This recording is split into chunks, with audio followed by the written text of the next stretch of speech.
ಇದೇ ನಿಮ್ಮ ಕೋರಿಕೆಯಂತೆ ಸುಮಾರು ವಾದರ್ ಪದಗಳಲ್ಲಿ ರಾಮಾಯಣದ ಸಂಕ್ಷಿಪ್ತ ರೂಪವನ್ನು ಕನ್ನಡದಲ್ಲಿ ನೀಡಲಾಗಿದೆ.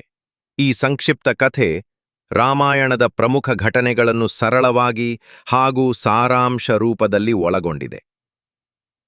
ರಾಮಾಯಣ ಒಂದು ಸಂಕ್ಷಿಪ್ತ ಕಥಾಸಾರ ಆದರ್ ಪದಗಳಲ್ಲಿ.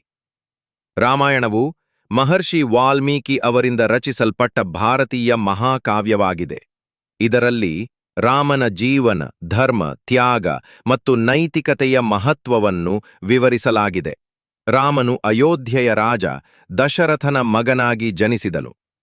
ರಾಮಾಯಣದಲ್ಲಿ 8 ಮುಖ್ಯ ಭಾಗಗಳಿವೆ: ಬಾಲಕಾಂಡ, ಅಯೋಧ್ಯಾಕಾಂಡ, ಅರಣ್ಯಕಾಂಡ, ಕಿಷ್ಕಿಂಧಕಾಂಡ, ಸುಂದರಕಾಂಡ, ಯುದ್ಧಕಾಂಡ ಮತ್ತು ಉತ್ತರಕಾಂಡ. ಬಾಲಕಾಂಡ. ಅಯೋಧ್ಯೆಯ ರಾಜ ದಶರಥನಿಗೆ 4 ಪತ್ನಿಗಳು: ಕೌಸಲ್ಯ, ಕೈಕೇಯಿ, ಸುಮಿತ್ರ. ಮಕ್ಕಳ ಇಚ್ಛೆಯಿಂದ ಅವರು ಪುತ್ರಕಾಮೇಷ್ಟಿ ಯಾಗವನ್ನು ಮಾಡಿಸುತ್ತಾರೆ. ಈ ಯಾಗದ ಫಲವಾಗಿ ರಾಮನು ಕೌಸಲ್ಯಗೆ, ಭರತನು ಕೈಕೇಯಿಗೆ, ಲಕ್ಷ್ಮಣ ಮತ್ತು ಶತ್ರುಘ್ನರು ಸುಮಿತ್ರೆಗೆ ಜನಿಸುತ್ತಾರೆ. ರಾಮನು ಬಾಲ್ಯದಲ್ಲಿಯೇ ಶ್ರೇಷ್ಠ ಗುಣಗಳನ್ನು ಹೊಂದಿದ್ದನು. ವಿಶ್ವಾಮಿತ್ರ ಮುನಿಯೊಂದಿಗೆ ಹೋಗಿ ತಡಕ, ಸುಬಾಹು ಮುಂತಾದ ರಾಕ್ಷಸರನ್ನು ಸಂಹರಿಸುತ್ತಾನೆ. ನಂತರ ಸೀತೆಯ ಸ್ವಯಂವರದಲ್ಲಿ ಶಿವನ ಧನುಸ್ಸನ್ನು ಒಡೆದು ಸೀತೆಯನ್ನು ವಿವಾಹ ಮಾಡುತ್ತಾನೆ.